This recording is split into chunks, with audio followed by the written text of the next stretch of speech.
Hello everyone, সবাইকে জানাই merry Christmas. আজকে আবারও একটি ছোট মিনি ব্লগ নিয়ে চলে আসলাম। কোথায় যাচ্ছি, পুরো দিনটা কি করছি না করছি সবে আপনাদের জানাচ্ছি, দেখতে থাকুন ভিডিওটা। ফার্স্টে আমরা চলে গিয়েছি ডিসি পার্কে, টিকিট নিয়ে এন্ট্রি হলাম। এই তো ভিতরের পরিবেশ খুবই সুন্দর করে সাজিয়েছে। জানতে পারলাম জানুয়ারি 10 তারিখ থেকে নাকি মেলা শুরু হবে। চারিদিকে সুন্দর করে সাজানো হচ্ছে, আপনারাও চাইলে আসতে পারেন মেলাতে। এই তো তারপর ভিতরে ঢুকে দেখলাম বাচ্চাদের বিভিন্ন প্লে জোন আছে।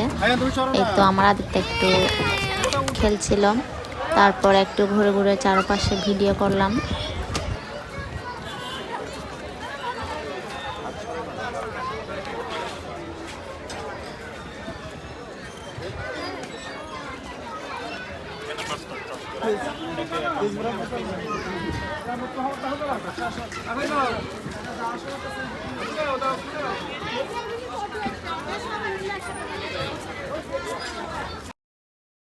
তারপর আমরা হাঁটতে হাঁটতে ভিতরের দিকে যাচ্ছিলাম। এখানে পরিবেশটা আমার খুবই ভালো লেগেছে, মনোমুগ্ধকর। আপনারা চাইলে সবাই আসতে পারেন, এসে পরিবারের সাথে প্রিয়জনদের সাথে সময় কাটাতে পারেন। এই তো আমি একটু বসে একটু ছবি তুলছিলাম, খুবই সুন্দর লাগছে। আসলে আমরা দুইজন গিয়েছি তো ছবি তোলার তেমন কাউকে পাচ্ছি না, যাকে পাচ্ছিলাম তাকে দিয়ে ছবি তুলছিলাম। একসাথে কাপল পিক তেমন একটা তুলতে পারিনি।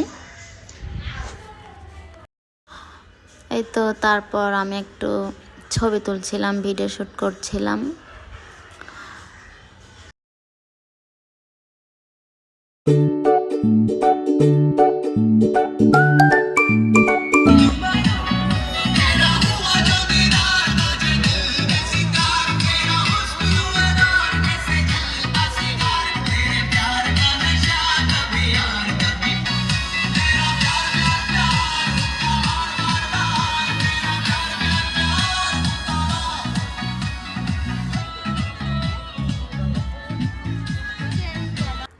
আমি আর আদিত্য মিলে উঠে পড়েছি ট্রেন গাড়িতে।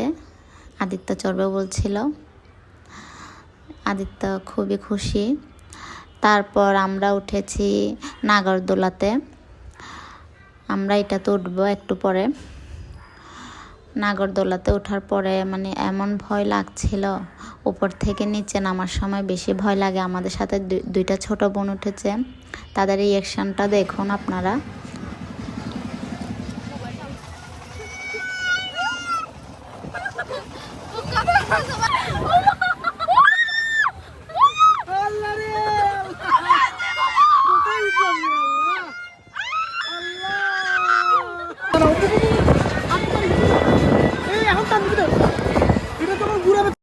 এই পাশের জায়গাটা খুবই সুন্দর, প্রিয়জনদের সাথে সময় কাটানোর খুবই সুন্দর একটা জায়গা।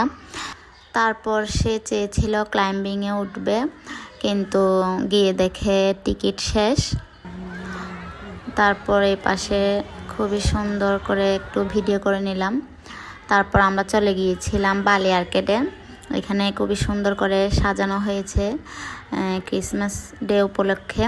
আমরা একটু ভিডিও করছিলাম, কি ভিডিও করব, কি ছবি তুলব, মানুষের এত ভিড়। তারপরে একটু চা খাচ্ছিলাম। তারপর চা খাওয়ার পরে আমরা চলে গিয়েছিলাম পাঁচফোড়ন রেস্টুরেন্টে রাতের ডিনার করার জন্য। এই তো ভিডিওটি এ পর্যন্ত কেমন হয়েছে অবশ্যই জানাবেন। আর পাঁচফোড়ন রেস্টুরেন্টে বুফে খাবারের একটা ভিডিও নিয়ে আসছি, দেখবেন আপনারা। সবাই পাশে থাকবেন। ধন্যবাদ সবাইকে।